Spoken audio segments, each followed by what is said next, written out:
Hello friends, எல்லோரும் எப்படி இருக்கீங்க? நான் உங்கள் விஜய். இன்றைக்கி உங்களுக்கு வாழைக்காய் வச்சு ஒரு சூப்பரான கூட்டு. வாழைக்காய் இந்த மாதிரி ஒரு வாட்டி கூட்டு செஞ்சு பாருங்கள். ரொம்ப ருசியாக இருக்கும், ரொம்ப டேஸ்ட்டாக இருக்கும். அதே மாதிரி இது செய்கிறது ரொம்ப ரொம்ப ஈஸி. ஒரு கடாய் சூடு பண்ணிக்கோங்க. இதில் 1 ஸ்பூன் எண்ணெய் விட்டுக்கோங்க. இதில் 1 ஸ்பூன் மிளகு போட்டுக்கோங்க. அப்புறம் ஒரு 2 ஸ்பூன் கடலைப்பருப்பு போட்டுக்கோங்க. அப்புறம் ஒரு 1/4 ஸ்பூன் ஜீரகம், ஒரு 3 காஞ்ச மிளகாய், 1 ஸ்பூன் அரிசி நம்ம இது திக்காகிறதுக்கு தான் போடுறோம். 1 ஸ்பூன் அரிசி போட்டுக்கோங்க. இது நல்லா பொன்னிறமாக வறுத்துக்கோங்க. நம்ம போட்ட மிளகு அப்புறம் கடலைப்பருப்பு எல்லாமே நல்லா வறுக்கணும். இந்த அரிசியும் இந்த மாதிரி வெள்ளையாக நல்லா வறுபட்டதுக்கப்புறம் எடுத்து பக்கத்தில் வச்சுக்கோங்க. இப்போ அதே கடாயில் திருப்பி ஒரு 3 ஸ்பூன் எண்ணெய் விட்டுட்டு இதில் கடுகு, பெருங்காயத்தூள், அப்புறம் 2 காஞ்ச மிளகாய், கருவேப்பிலை எல்லாம் போட்டுக்கோங்க. நான் ஒரு பெரிய வாழைக்காய் எடுத்திருக்கேன். அந்த வாழைக்காய் இந்த மாதிரி கட் பண்ணி வச்சுருக்கேன். இந்த வாழைக்காய் இதில் போட்டுருங்க. போட்டதுக்கப்புறம் இதை மஞ்சள் தூள் போடுங்க. அப்புறம் ஒரு பெரிய கப்பு தண்ணி இதில் ஊற்றிட்டிங்கன்னா இந்த வாழைக்காய் நல்லா வெந்துடும்.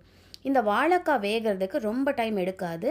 நம்ம தண்ணி ஊற்றிட்டு ஒரு 5 நிமிஷம் மூடி போட்டு வச்சிட்டோன்னா இந்த வாழைக்காய் நல்லா வெந்துடும். இது ஒரு பெரிய வாழைக்காய் எடுத்திருக்கேன் நான்.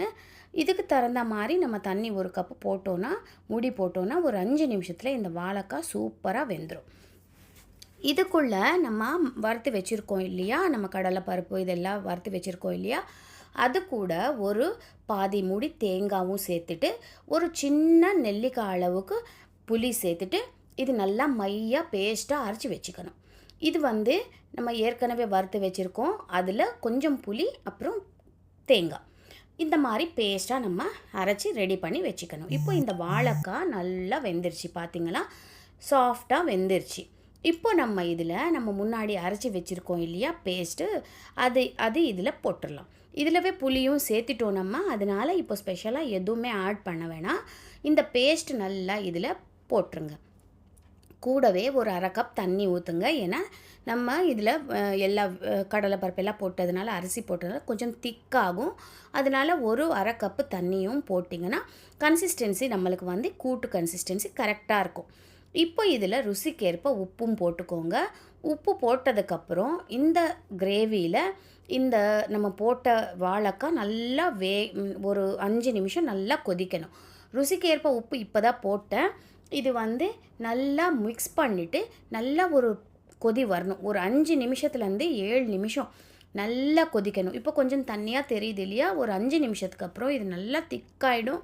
அதே மாதிரி கமகமன்னு வாசனை வருது. பெரிய கஷ்டப்படுற ஒரு டிஷ்ஷு இல்லைங்க. இதில் நம்ம ஈஸியாக செஞ்சிடலாம். அப்புறம் கொத்தமல்லி தழை நல்லா மெலிசாக கட் பண்ணி மேலே இப்படி தூவிக்கோங்க. இப்போ பார்த்தீங்கன்னா இந்த வாழைக்காய் கூட்டு ரெடி ஆயிடுச்சு. கண்டிப்பாக ட்ரை பண்ணி பாருங்கள்.